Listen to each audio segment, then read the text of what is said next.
Hello students, कैसे हैं आप सब। फाइनली 11th से ख़त्म करके आप 12th में एंटर कर चुके हैं और मेडिकल वाले जोर शोर से नीट की तैयारी शुरू कर चुके होंगे। नीट सबसे इम्पॉर्टेंट एग्ज़ाम इंडिया का, जिसमें सिर्फ मेडिकल के ही नहीं बाकी सब पोस्ट मेडिकल या जो ओल्ड एज हैं वो भी इसके लिए पीछे लगे रहते हैं।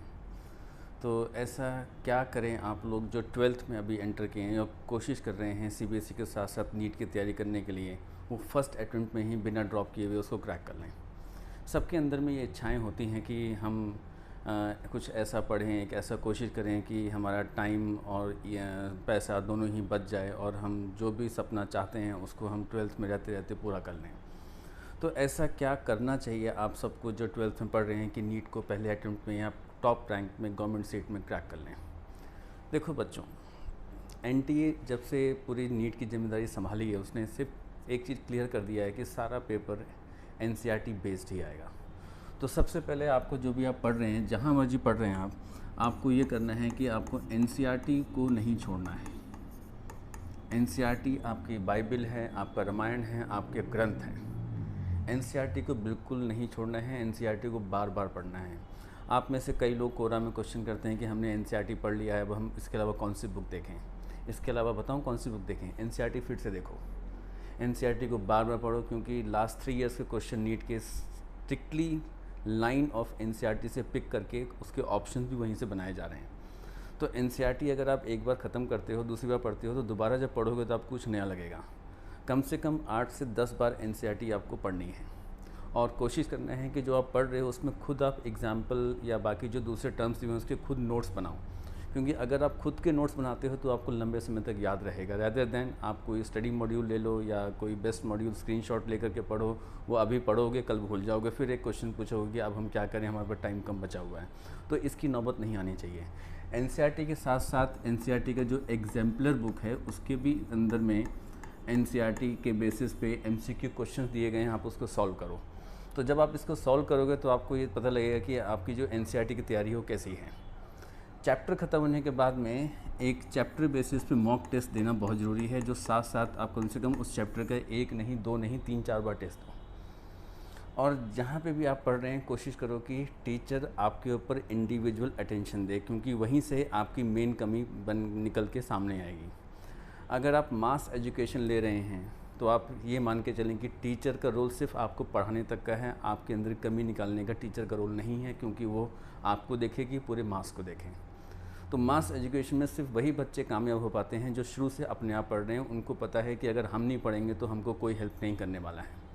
तो जो ऐसे बच्चे हैं जो एवरेज या बिलो एवरेज हैं, जो ये कोशिश करके ये मान के गए हैं कि हमें ये कोचिंग सेंटर, ये प्लेटफॉर्म, ये नाम हेल्प करेगा, तो वो उस भ्रम में ना रहें। आपको खुद ही एफर्ट करना है।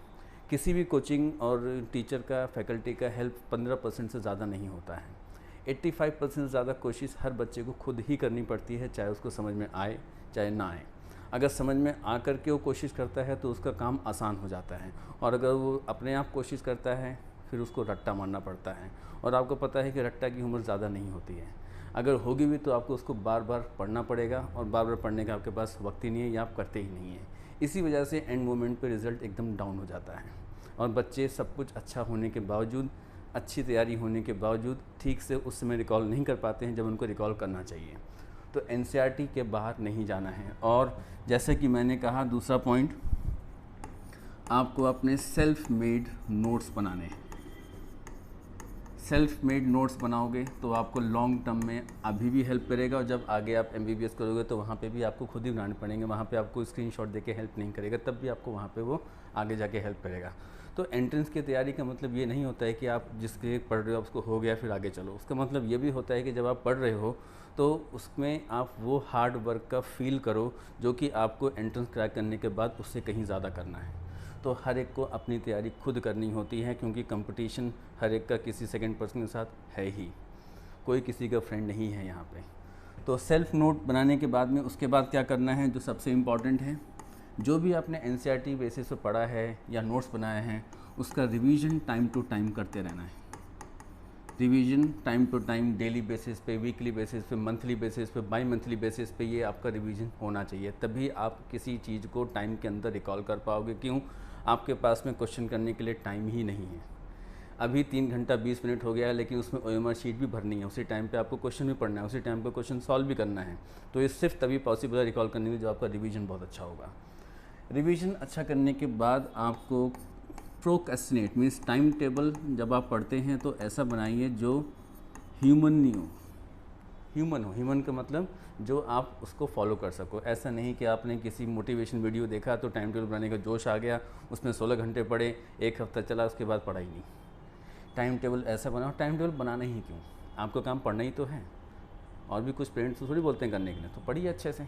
तो टाइम टेबल से क्या होता है, प्रोक्रेस्टिनेशन जन्म लेता है, जिसको बोलते हैं भ्रम, हम ये करेंगे, हम वैसा करेंगे।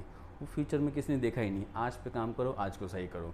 और ये सब चीज़ें सिर्फ तभी कामयाब हो पाएगी इस 1 साल की आपकी पढ़ने की जर्नी में, जब आप सबसे बड़ा दुश्मन आपका, जिसको वेपन्स ऑफ मास डिस्ट्रैक्शंस और डिस्ट्रैक्शन कह सकते हो, स्मार्टफोन और इंटरनेट, थोड़ा इससे दूर रहो। स्मार्टफोन और इंटरनेट से दूर रहने का मतलब ये नहीं है कि आपने बंद करके चले गए, ये कोई नहीं कर सकता। सब लोगों में थोड़ी थोड़ी एडिक्शन है ही इसमें। जब तक आप पढ़ रहे हैं, जितने भी घंटे आप डेली पढ़ रहे हैं, तब तक एटलीस्ट ये यूज़ ना हो। स्विच ऑफ कर दो, फ़ोन कोने में रख दो, क्योंकि फ़ोन पास में रहेगा, नोटिफिकेशन पॉपअप होते रहेंगे, तो आपका डिस्ट्रैक्शन पढ़ाई में लगातार रहेगा। तो जो आपका कंसंट्रेशन होना चाहिए वो नहीं हो पाएगा। आप 6 घंटे की पढ़ाई 12 घंटे में नहीं कर पाएंगे, या 2 घंटे की पढ़ाई 4 घंटे में करनी पड़ेगी। तो ये सबसे बड़ा दुश्मन है। अगर कोई भी इसको लेकर के बाकी सारी चीज़ें कर रहा है, तो उसको नीट के अलावा कोई और ऑप्शन भी तैयार रखना चाहिए, क्योंकि अगर नीट नहीं हुआ तो उसको क्या करना है। अगर नीट ही करना है तो ड्रॉप पक्का है, तो फर्स्ट अटैम्प्ट वो भूल जाए। फर्स्ट अटैम्प्ट के लिए 1 साल पूरी शिद्दत के साथ, डेडिकेशन, कमिटमेंट, पैशन के साथ देना ही पड़ेगा। उसमें कोई किंतु परंतु नहीं है। कोई भी आपका दोस्त है या कहीं भी आप फंक्शन में जाते हो, वो आपको 1 साल के लिए बंद करना पड़ेगा, क्योंकि कंपटीशन बहुत टफ है। सिलेबस आसान है, सिलेबस बहुत आसान है, कंपटीशन इतना टफ है क्योंकि सीट कम है और लोग एस्पिरेंट जो इसमें एंटर कर रहे हैं बहुत ज़्यादा हैं। तो अगर आपने हल्की सी लापरवाही बरती तो ये सोच के रखना कि जो ऑलरेडी एक एक दिन काउंट करके चल रहा है कि मेरी तैयारी कितनी हो रही है, कि आपको टिकने देगा। ये सब चीज़ों की हेल्प से आप फर्स्ट अटेम्प्ट में नीट क्रैक कर सकते हो। 12th में रहते रहते CBSE एग्ज़ाम, बोर्ड एग्ज़ाम देने के बाद नीट में टॉप रैंक के आने के पूरे चांसेस हैं। आई होप कि ये वीडियो आपको समझ में आया होगा। और इन सब को करने से पहले एक माइंड में फोकस ज़रूर रखना, एक सपना ज़रूर रखना अपने लिए, और जो आपको यहाँ पे भेजे हैं आपके पेरेंट्स, उनके लिए। वो आपके लिए क्या बेसब्री से सोच रहे हैं, क्या सोच रहे हैं कि मेरा बेटा या बेटी मेरे लिए एक प्राउड मोमेंट देगा अपने फादर्स डे या मदर्स डे के ऊपर में, तो वो ज़रूर ध्यान रखना। फिर हो सकता है कि आपके वो सपने पूरे हो जाएं जो आप देख कर रखे हो। जल्दी ही मैं नई वीडियो के साथ मिलता हूँ, इसको अच्छे से वॉच कीजिए। कुछ प्रॉब्लम है तो कमेंट सेक्शन में ज़रूर बताना, और भी कुछ हो सकता है आपकी प्रॉब्लम्स हों। कोरा में अक्सर मैं ऐसी प्रॉब्लम देखता रहता हूँ, सोल्यूशन जितना हो सकता है मैं देने की कोशिश करता हूँ। लेकिन जो 12th के बच्चे अभी एंटर किए हैं उनके लिए बेस्ट है ये तरीका बेस्ट है फर्स्ट अटेम्प्ट क्रैक करने के लिए। 1 साल आपको देना है। अगर 1 साल दे करके आप वो पा सकते हैं तो ज़िंदगी भर आपको जो टाइम रहेगा उसको आप एंजॉय करोगे, प्राउड मोमेंट रहेगा, जहाँ भी जाओगे प्राउडली जाओगे। अगर कुछ भी कॉम्प्रोमाइज़ करना पड़ता है तो ज़िंदगी भर तो पड़ी है कॉम्प्रोमाइज़ के लिए, तो ऐसा नहीं करना। Wish to best of luck बच्चों, अच्छे से पढ़ते रहिए।